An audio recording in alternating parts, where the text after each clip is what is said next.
Steno Wale Babu welcomes you. Shorthand dictations in male and female voice from all sources like magazines, speeches, and editorials at various speeds up to 120 WPM for various departments like SSC, DSSB, CRPF, Delhi Police, etc. Please like, share, and subscribe the channel. Thank you.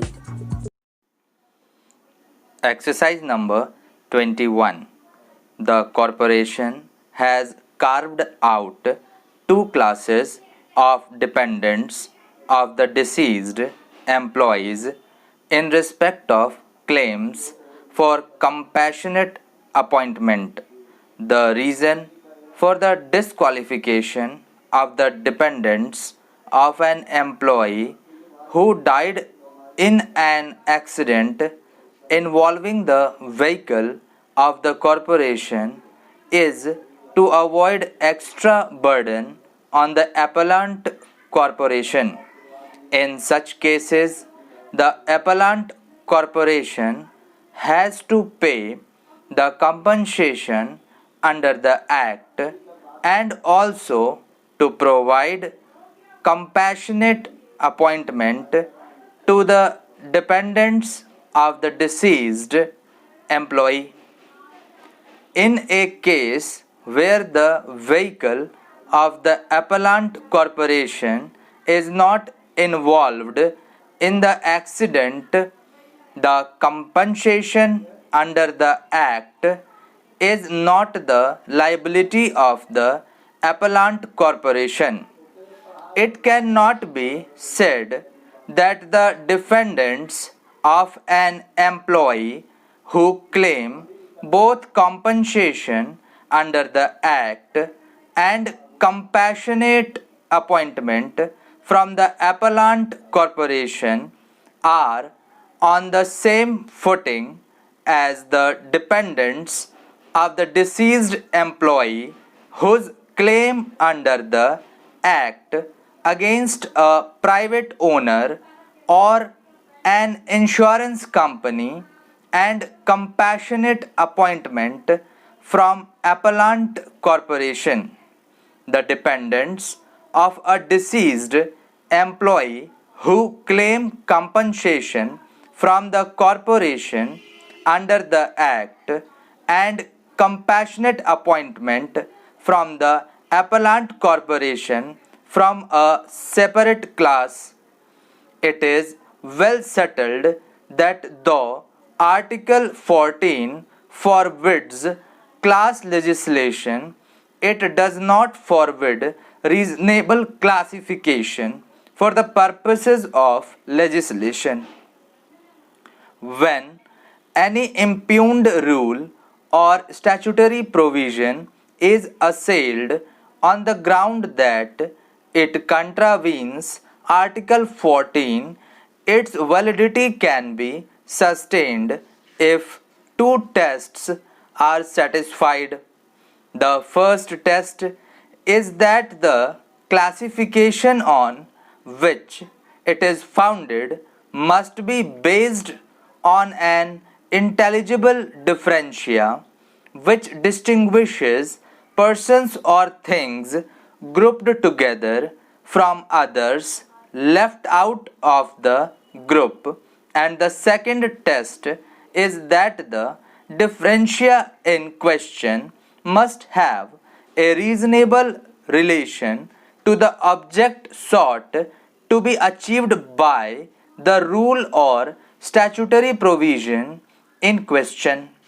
Having held that the classification of the two categories of dependents of deceased employees is reasonable, that remains to be examined is whether there is a rational nexus of the classification with the objective sought to be achieved by the regulations 4.3, the intention with which Regulation 4(3) is made is to obviate the liability of the corporation in payment of compensation under the Act and to provide compassionate appointment to the same person.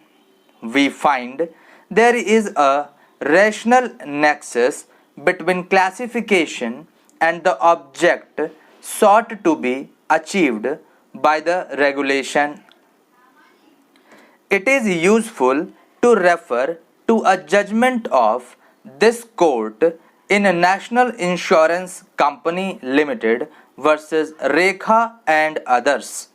The question that arose for consideration of this court related to the deduction of salary that was earned by the claimant therein after being appointed on compassionate grounds while calculating the compensation payable to her under the Act for the death of her husband.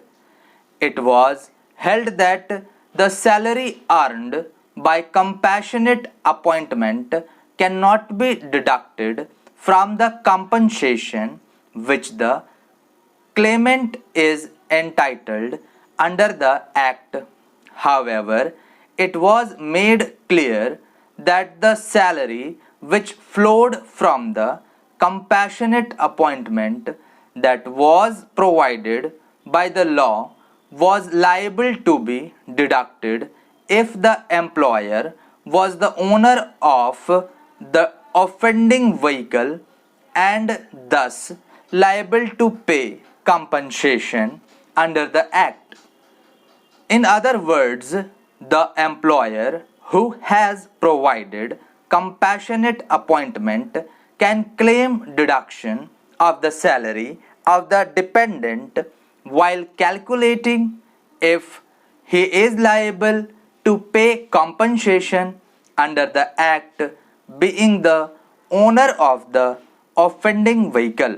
The two categories of dependents, that is, dependents of employees who have died in an accident while traveling in a vehicle belonging to the corporation, and dependents of the employees who died while traveling in a vehicle not belonging to the corporation, are not similarly situated in respect of their claims against the corporation.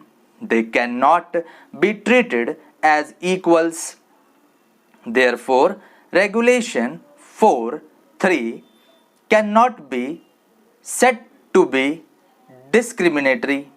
In the aforementioned view, we are not in agreement with the judgment passed by the High Court that Regulation 4(3) is violative of Article 14 of the Constitution.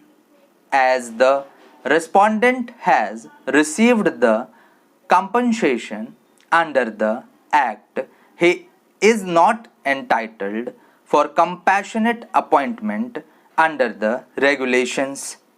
In view of the above, the judgment of the High Court is set aside. The appeal is allowed.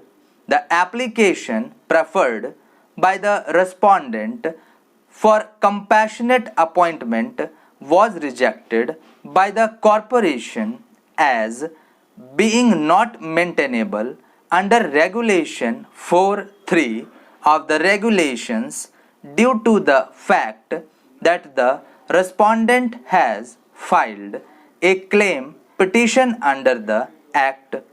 The High Court allowed the writ petition as being covered by a judgment in Civil Writ Petition number 13 of 2014. The appeal filed by the corporation is allowed in terms of the judgment in Civil Appeal number 7800 of 2019, the Supreme Court of India. The court is of the firm opinion that there is no claim for appointment of the petitioner on compassionate ground by the appellant corporation. There has been several precedents to the case on this point of law. Hence, the appeal not held. Thank you.